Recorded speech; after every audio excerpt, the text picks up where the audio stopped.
12 foods are quietly becoming some of the most expensive things in your grocery cart, and if you wait until the end of the year to notice, it'll already be too late.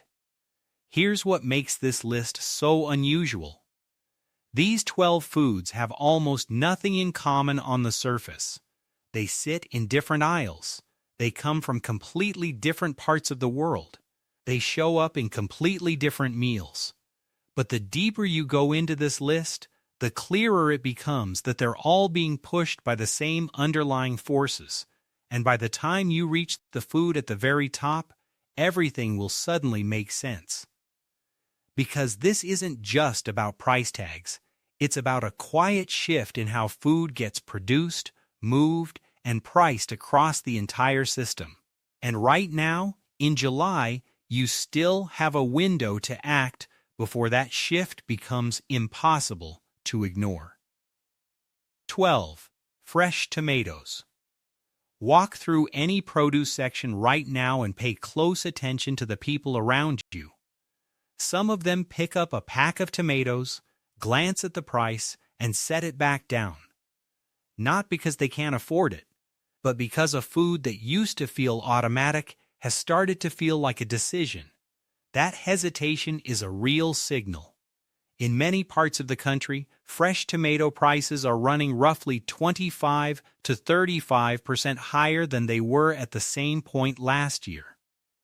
Depending on the region and variety, a single pound can now cost between $2 and $4 at most major grocery stores. That number alone might not alarm you. But for households buying tomatoes every single week, it adds up quietly and consistently. What's driving this? It isn't one single factor. California remains one of the dominant forces in American tomato production, and it continues to battle ongoing drought conditions, rising irrigation expenses, and unpredictable growing seasons. Add to that the climbing costs of farm labor, diesel, and refrigerated transport, and you have a product that spoils within days, facing pressure at nearly every stage of its journey from field to shelf. Tomatoes aren't just one ingredient. They anchor an enormous range of everyday meals: salads, sandwiches, tacos, pasta sauces, soups. When their price rises, people don't just buy fewer tomatoes. They quietly change what they cook. And that shift ripples outward in ways most people never connect back to the produce aisle. If you're shopping this month, choose tomatoes that feel firm, have even coloring, and show no soft spots or cracks. Store unripened ones at room temperature away from sunlight. Only refrigerate them once they're fully ripe and you're not planning to use them immediately. And don't fall into the trap of buying too many just because you found a sale. Tomatoes spoil fast. Buy only what you'll use within about a week. The bigger concern isn't that tomatoes will vanish. It's that by late 2026, you'll still see them on the shelf. You'll just be paying more for the same peace of mind you had this summer. 11. Fresh leafy greens. Most people assume the first food category to become a genuine luxury would be meat or seafood. But if current trends continue through the second half of this year, fresh leafy greens may be the more likely candidate. Vegetables like spinach, romaine, kale, and bagged salad mixes have already seen price increases of around 10 to 12% in many markets compared to last year. That might sound modest, but these are foods that households buy every single week. The cumulative impact on a monthly grocery budget is real. The challenge with leafy greens is that they're extraordinarily fragile. From the moment they're harvested, they require constant refrigeration to slow their natural breakdown. Any disruption to that cold chain, whether from rising electricity costs, fuel prices, or equipment failures, shows up almost instantly in what consumers pay. Then add extreme weather events. Drought and heat waves damage crops. Heavy rain causes flooding and field losses. Labor shortages during harvest reduce how much actually makes it to market. The USDA has repeatedly flagged fresh vegetables as one of the categories most vulnerable to price pressure in the current environment. July is a relatively good time to buy. Summer supply is strong and options are plentiful. But as the year moves toward fall and winter, growing seasons contract, transportation distances lengthen, and holiday demand pushes prices higher. The window of abundance closes faster than most people realize. If you want maximum nutrition for your money right now, focus on dense vegetables like spinach, kale, and broccoli. Cabbage in particular is worth buying more of. It's typically less expensive, lasts far longer in your refrigerator, and still delivers solid fiber and vitamin C. For vegetables you usually cook, frozen versions are often a smart alternative. They're usually flash frozen right after harvest, which locks in nutrients while eliminating the spoilage risk. One practical tip: keep your greens as dry as possible in storage. Line your container or bag with a paper towel to absorb moisture. Wetness is the fastest way to turn a fresh bunch of spinach into a soggy mess within 2 days. And avoid pre-cut vegetables when you can. Once sliced, the exposed surface oxidizes quickly, nutrients drop faster, and you typically pay a significant premium for the convenience. 10. Flour. The price of a loaf of bread can change by just a few cents between one grocery trip and the next, and most people never think twice about it. But that small shift at the shelf often began months earlier, thousands of miles away, in a wheat field. Flour is one of the most quietly powerful ingredients in any kitchen. It feeds into bread, pasta, tortillas, pancakes, baked goods, and hundreds of everyday recipes. And its price is determined not by what's on the grocery store shelf, but by an entire global supply chain operating behind the scenes. Wheat is one of the most actively traded commodities on the planet. When major growing regions face drought, or when large exporting countries restrict their own outbound supply to protect domestic reserves, prices on the global market respond almost immediately. But that's only where the story starts. After harvest, wheat still needs to be cleaned, milled, tested, packaged, and transported before it becomes the bag of flour sitting in your pantry. Each step in that process depends on fuel, electricity, machinery, and labor. If any of those costs climb, the pressure eventually reaches the consumer. What makes flour especially worth watching is how gradually it moves. Prices don't spike overnight. They inch upward slowly, a few cents at a time, over weeks and months. By the time most families notice the change, they're already paying meaningfully more for every meal that depends on it. Buying flour in larger quantities during stable price windows is one of the simplest ways to buffer against those future increases. Store it in a cool, dry location away from any moisture or sunlight. An airtight container works well for longer storage. For flour you plan to keep beyond 6 to 12 months, dividing it into sealed portions with oxygen absorbers helps prevent insect activity and clumping. The single most common storage mistake is keeping flour near the sink or in any space that gets humid. Moisture causes clumping and mold almost immediately.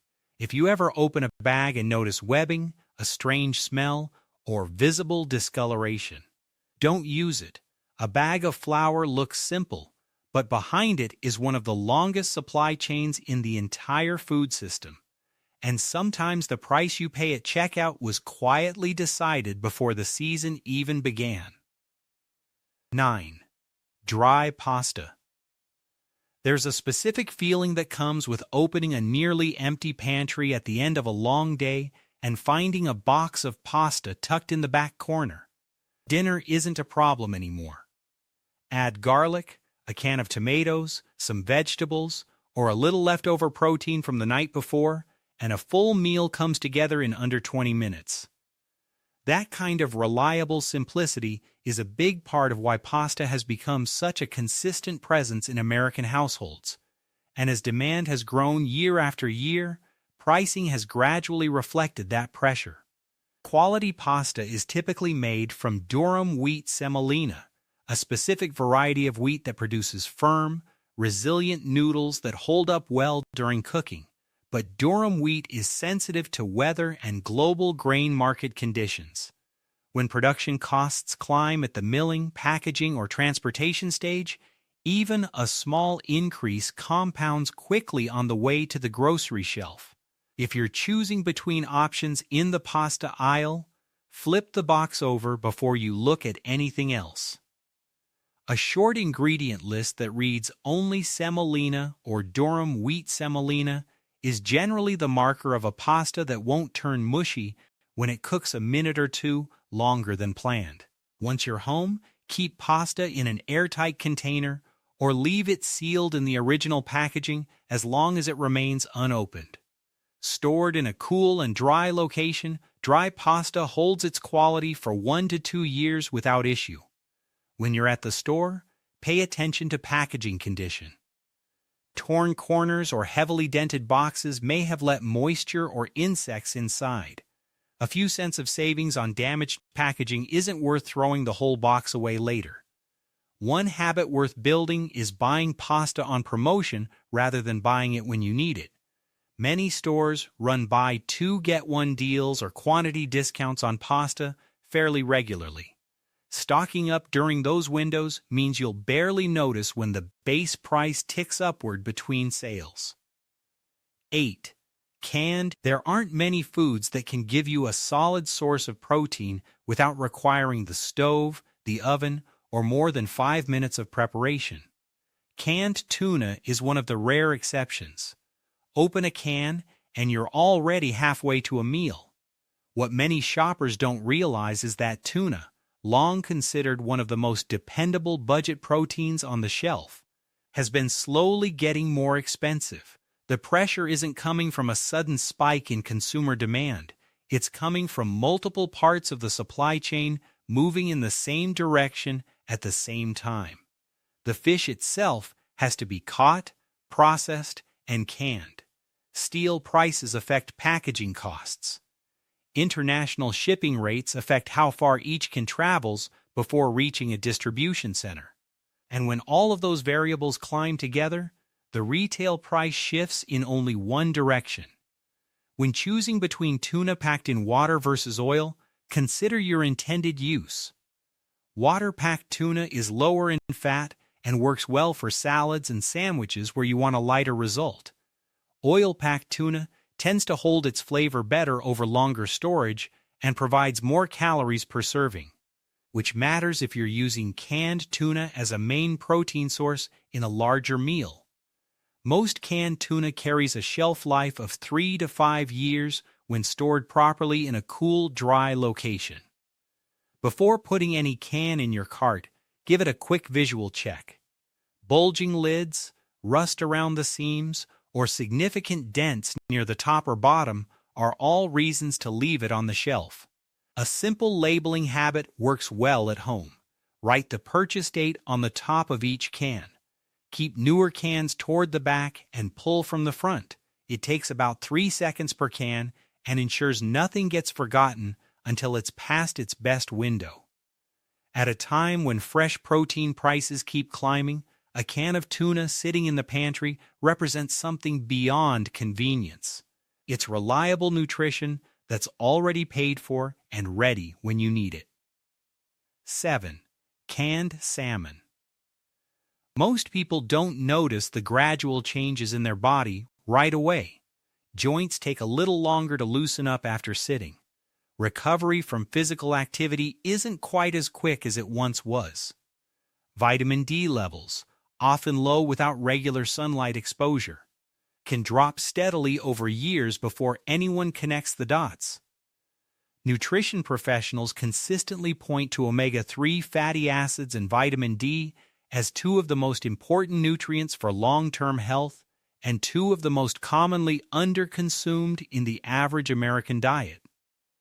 Salmon happens to be one of the most efficient natural sources of both, along with high-quality protein, in a single serving. But wild salmon supply isn't always stable. Catch limits, seasonal availability, and environmental conditions all affect how much reaches the market in any given year. Fresh salmon is typically the first to feel the impact of tighter supply.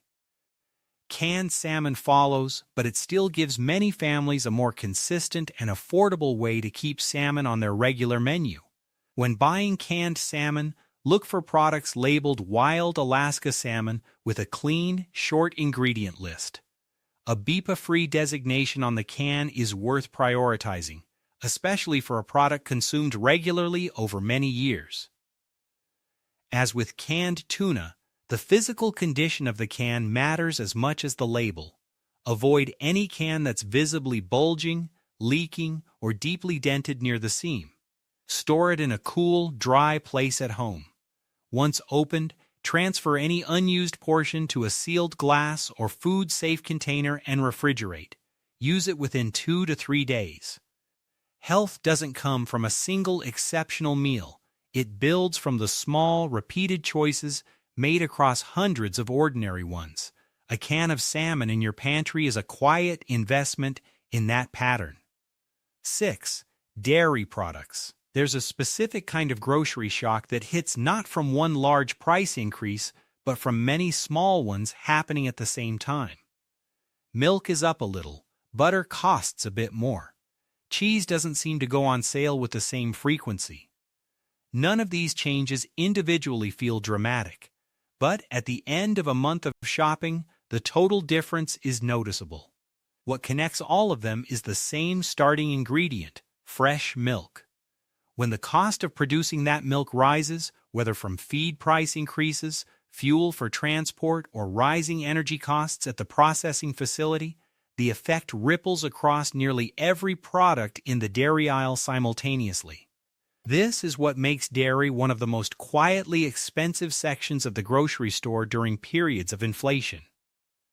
You don't see one big price jump. You see a dozen small ones spread across products your family uses every single day. Butter and hard block cheese both freeze well. If either goes on sale, buying a larger quantity, dividing it into smaller portions. And freezing those portions is a straightforward way to lock in a lower price. When thawed gradually in the refrigerator, both hold up well for cooking and everyday use. The mistake many shoppers make is buying too much of the perishable items, particularly milk and soft cheese, out of concern that prices will keep rising. Spoiled food at a higher price point represents a loss in both directions. Buy what you'll reliably use. Before using any dairy product, a quick check is worth the few seconds it takes. Milk that smells off or is separated oddly, butter with a rancid odor, cheese with unexpected mold on a variety that shouldn't have any, these are all signs to discard rather than taste test. The dairy aisle is one of the hardest places to spend less without feeling the impact at the table. But understanding what's driving the changes helps you make smarter decisions about timing, quantity, and which items are worth stocking when the price is right. 5. Peanut butter. Some foods fade into the background of daily life so completely that you almost stop seeing them. Peanut butter is one of those foods. It shows up on toast in the morning, in sandwiches at lunch, spread on apple slices as a quick afternoon snack. It fills people up without requiring anything more than a knife and 30 seconds of preparation.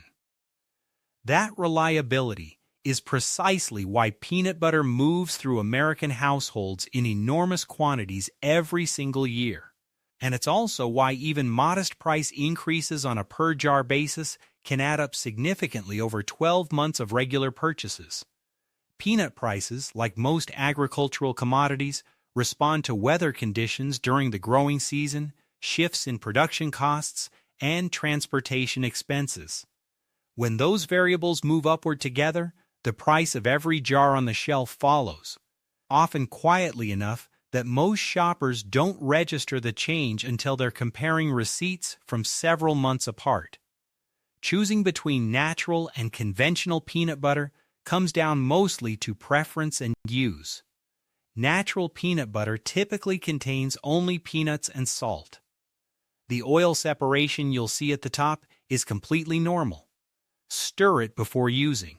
Conventional peanut butter is smoother, more shelf-stable between uses, and tends to work better for households with young children or anyone who prefers not to stir. An unopened jar of peanut butter doesn't need refrigeration. Once opened, natural varieties benefit from refrigeration after stirring as it slows the oil from separating again. Conventional varieties can stay in the pantry as long as they're sealed between uses. If you open a jar and notice a sharp bitter smell or any visible mold, replace it. Those are signs the oils have gone rancid, which affects both flavor and quality. Peanut butter rarely gets the credit it deserves as a household budget anchor. But for millions of families, it's one of the hardest working items in the pantry. And when its price quietly creeps upward, people feel it more than the sticker ever suggests. 4. Chocolate. If you wanted to find one food that captures the full complexity of what's happening to global food supply right now, chocolate would be a strong candidate. Not because it's the most expensive item on this list, but because the story behind its price is one of the clearest examples of how distant conditions can reach directly into your daily life. More than 70% of the world's cocoa originates from West Africa. Over the past several years, that region has experienced a combination of prolonged heat, irregular rainfall, and fungal diseases affecting cocoa trees. When those trees produce less, cocoa supply tightens on the global commodity market and the price adjusts accordingly. By the time that adjustment works its way through processing, manufacturing, and retail distribution, consumers notice it in the chocolate aisle. When buying chocolate, the ingredient list tells you more than the front of the package ever will. Chocolate made with cocoa butter as its primary fat source behaves differently than compound products that substitute cheaper vegetable oils. The texture and melting point are different. The flavor profile is different.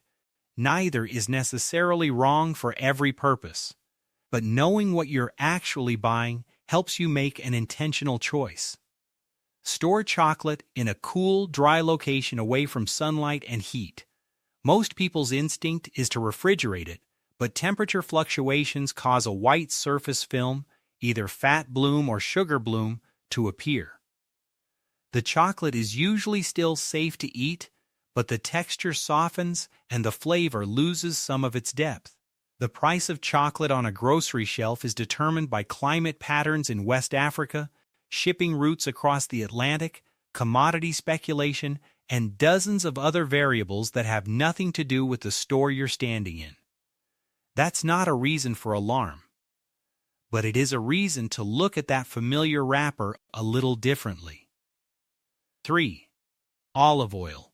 For most of recorded culinary history, olive oil has been treated as something close to essential. It's not a trend ingredient, it's not a seasonal product, it's a foundational cooking fat that has anchored kitchens across cultures for thousands of years, which makes its recent price behavior all the more striking.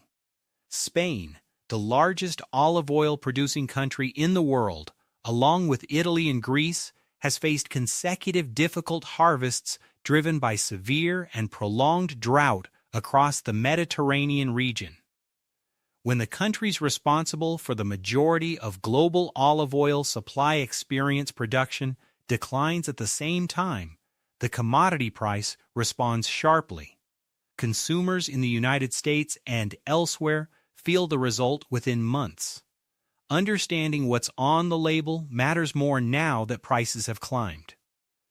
Extra virgin olive oil represents the highest quality tier. It's mechanically extracted without heat or chemical processing, and it meets strict standards for acidity and flavor. Pure olive oil is a blend of refined and virgin varieties. It's suitable for everyday cooking at higher temperatures. Light olive oil refers to color and flavor intensity after refining, not caloric content. If you see a bottle labeled extra virgin but priced dramatically below what other extra virgin products cost, that gap is worth questioning. Look at the origin, the certifications, and the bottling date rather than relying on the front label alone. Once home, store olive oil away from sunlight and heat. Dark glass bottles offer better protection than clear ones because light accelerates oxidation and gradually diminishes both flavor and nutritional value. Every bottle of olive oil you buy has traveled from an ancient tree in a grove facing increasingly challenging climate conditions through multiple processing and distribution stages to your shelf. Understanding that journey doesn't make it more expensive, but it does make the label on the front a little easier to read honestly. 2. Coffee. Before most people are fully awake, before they've checked their messages or made any decision about the day, they're already reaching for coffee. It's one of the most deeply habitual purchases in the world, which makes it one of the most important to pay attention to when prices begin to shift. Brazil produces more Arabica coffee than any other country on earth. Over the past year, it has faced a cycle of drought followed by irregular and damaging rainfall during critical growing windows. Vietnam, the dominant global supplier of Robusta beans, has experienced its own round of climate disruptions, making its output less predictable than it has been in previous years. When those two countries face production challenges simultaneously, both major categories of commercial coffee face supply pressure at the same time. That pressure moves through the supply chain in stages and eventually shows up in the price of every bag on the grocery store shelf. Whole beans hold their flavor significantly longer than pre-ground coffee because the aromatic compounds begin escaping the moment the bean is broken open. Grinding just before brewing produces a noticeably better cup with a fraction more effort. For people who buy in larger quantities during sales, whole beans can be divided into smaller airtight bags and frozen to preserve their quality for months. The common mistake with pre-ground coffee is buying too much at once. Even sealed, pre-ground coffee loses its aroma over time. If you open a bag and the familiar smell is faint or the flavor tastes muted and flat, the coffee is past its best point. It's still safe but not worth much as an experience. A great cup of coffee depends on far more than the machine it's brewed in. It begins with growing conditions in countries most people will never visit, moves through harvesting, processing, and shipping, and arrives in your kitchen carrying the entire history of a particular growing season. And every morning, when you pour that first cup, you're benefiting from a chain of events that stretched back months before you ever thought about buying it. That's worth understanding, especially now that the cost of that chain is increasing. 1. Beef.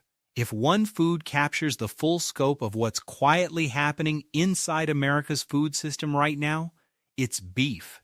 Not because its price is rising more sharply than everything else on this list, though in many cuts it is, but because the forces behind its pricing are the slowest to reverse of anything we've covered today. The American cattle herd has fallen to its lowest recorded level in decades. Behind that number are years of drought in key ranching states, escalating feed costs, and difficult economic decisions by ranchers who reduced their herd sizes simply to stop hemorrhaging money. Those decisions, made over multiple years, have produced a supply gap that cannot be closed quickly. Rebuilding a cattle herd takes years. Calves raised now won't become market-weight cattle for another 18 to 24 months. And during that entire rebuilding window, the existing supply remains tight, while consumer demand, particularly during grilling season and summer holidays, continues to push upward. The USDA has projected continued pressure on beef prices as that supply-to-demand imbalance persists. This is what makes beef different from every other food on this list. A bad tomato harvest can recover in one season. A drought affecting leafy greens can reverse with a single good rainfall, but a depleted cattle herd operates on a biological timeline that no policy or price signal can accelerate. If you're shopping for beef right now, cuts like chuck roast, shoulder roast, and ground beef tend to offer the most value relative to protein content. Buy in larger quantities when these cuts go on sale, divide them into meal-sized portions, and wrap them tightly before freezing to minimize air exposure. Freezer burn, the white or grayish dry patches that sometimes appear on frozen meat, doesn't make beef unsafe, but it does affect the texture and flavor. Airtight wrapping is the simplest prevention, and when it comes to thawing, avoid leaving beef on the counter at room temperature. Move it to the refrigerator the night before you need it, or use the defrost setting on your microwave if time is short. Beef holds the top position on this list not because it's the most dramatic story, but because it tells the most honest one. When a food supply takes years to recover, the decisions being made today by farmers, ranchers, and commodity markets will shape what ends up on your dinner table for years to come. That's not a reason to panic. It's a reason to pay attention now, while you still have choices about how and when you buy. Here's what ties all 12 of these foods together. None of them became expensive overnight. Each one followed the same slow pattern, a shift in growing conditions somewhere in the world, a cost increase somewhere in the supply chain, a small price adjustment at the retail shelf that most shoppers barely registered at first, and then, gradually, a new normal that doesn't go back to where it started. Fresh tomatoes and leafy greens are responding to climate stress and cold chain costs.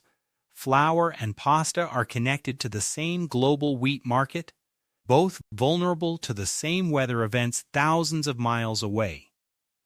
Canned tuna and salmon represent proteins that are simultaneously rising in demand while facing supply constraints. Dairy and peanut butter are showing how input cost inflation travels through an entire category. Chocolate, olive oil, and coffee are global commodities shaped by growing conditions in distant regions that most shoppers never think about. And beef sits at the top because it represents the slowest moving and most structurally significant challenge of all. The point of this list isn't to cause concern about empty shelves. The shelves will still be stocked. The point is that the price of keeping those shelves in your regular routine is quietly going up, product by product, month by month, in a pattern that rewards people who pay attention and adjust early. July 2026 is still a reasonable window to act. Prices haven't peaked on most of these items. Storage strategies still make sense. Buying choices still matter, but that window doesn't stay open indefinitely. If this helped you see your grocery cart a little differently, take a second to give this video a like and share it with someone who would find it useful. This is my channel, and we'll keep breaking down the things that actually affect your everyday budget in ways that are worth knowing before they cost you more than they should.